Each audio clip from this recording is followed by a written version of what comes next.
এটিএমে পাওয়া 10,000 টাকা ফেরত দিলেন সৎ ব্যক্তি। বারাসাত থানায় প্রশংসনীয় উদ্যোগ। ব্যাংকের এটিএমে ভুল করে পড়ে থাকা 10,000 টাকা তুলেই তা বারাসাত থানায় জমা দিলেন এক নাগরিক। ঘটনাটি ঘটেছে বারাসাতের নোয়াপাড়া এলাকার একটি এটিএম কাউন্টারে।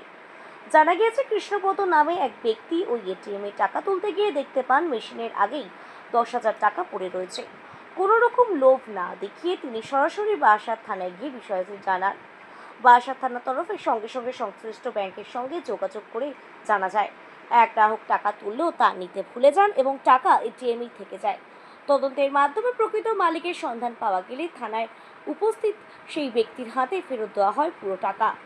ঘটনার সততার নিদর্শন দেখানোয় কৃষ্ণপদ বাবুকে বারাসাত থানার তরফে সম্মাননা ও কৃতজ্ঞতা জানানো হয়। টাকাটি পেয়েছেন তার আগের মুহূর্তে ওখান থেকে টাকাটা ডেবিট করবার জন্য এটিএম ওনার এটিএম কার্ডটাকে ইউজ করেছে, কিন্তু উনি টাকাটা সামহাও পায়নি, যেটা ওখানে রয়ে গেছিল। তারপরে এই সহৃদয় ব্যক্তি এটা পায় এবং এটা হচ্ছে থানাতে দিয়ে গেছিল। এরপরে যখন আমরা ব্যাংকের সাথে যোগাযোগ করি সিসিটিভিটা দেখার পরে, ব্যাংক তখন জানায় যে ব্যাংকের কাছে একটা কমপ্লেন এসেছে যে কোনো একজন ব্যক্তির অ্যাকাউন্ট থেকে ডেবিট হয়েছে 10,000 টাকা, কিন্তু তিনি ওটা টের পায়নি। তৎক্ষণাৎ আমরা আমাদের পুলিশের তৎপরতায় ব্যাংকের সাথে যোগাযোগ করে যে ব্যক্তি টাকাটা ফেরত দিয়েছে তার কাছ থেকে ওটা নিয়ে আমরা ব্যাংকে দিই এবং ব্যাংক ওই যে ব্যক্তির অ্যাকাউন্ট থেকে টাকাটা কেটে গেছিলো, অর্থাৎ রাকেশ বিওয়ারদার, ওনার অ্যাকাউন্টে আবার এটা ফেরত দেওয়া হয়। অ্যামাউন্টটা খুব সামান্য হলেও একটা ব্যক্তি আজকের দিনেও যে সততার পরিচয় দিয়েছে এবং একটা দায়িত্বশীলতার পরিচয় দিয়েছে, সেটার জন্য আমরা বারাসাত জেলা পুলিশের তরফ থেকে তথা বারাসাত থানার তরফ থেকে আন্তরিকভাবে ওনার কাছে কৃতজ্ঞ। আজকে আমরা একটা ছোট্ট সম্বর্ধনা দিয়ে ওনাকে আমরা কৃতজ্ঞতা স্বীকার করব। আপনাদের মাধ্যমে আমরা সকল মানুষের কাছে এই খবরটাই পৌঁছে দিতে চাই যে এইরকম ভালো কাজ আপনারা সবাই এগিয়ে আসুন এবং প্রশাসনকে সহযোগিতা করুন ভালোভাবে প্রশাসনিক কাজকর্ম চালানোর জন্য। কত টাকা? টাকার অ্যামাউন্টটা 10,000 টাকা আছে।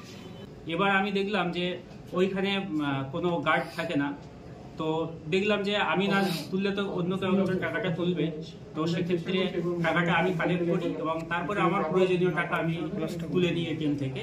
নিয়ে তারপরে আমি এসে বারাসাত থানাতে একটা লিখিত আবেদন করি যে আমি এরকম এটিএমের টাকা পেয়েছি, সেটা আমি বারাসাত থানাকে হ্যান্ড ওভার করেছিলাম এবং জানিয়েছিলাম যে যে ব্যক্তির টাকা তাকে খুঁজে যদি বের করে দেওয়া হয় সেটা খুব ভালো হবে। তো সেই অবস্থাতে এই প্রায় 2 মাস অতিক্রান্ত হয়ে গেছে এবং বারাসাত থানা বিভিন্নভাবে তৎপরতার সঙ্গে এবং বিশেষ করে মেজবাবুর সঙ্গে আমার সবসময় যোগাযোগ ছিল। উনি বিশেষভাবে দায়িত্ব নিয়ে এই কাজটা করেছেন এবং আমার সঙ্গে সবসময় প্রতিনিয়ত উনি যোগাযোগ রেখে কিভাবে আমি পেয়েছি টাকা সেটা উনি আমার কাছ থেকে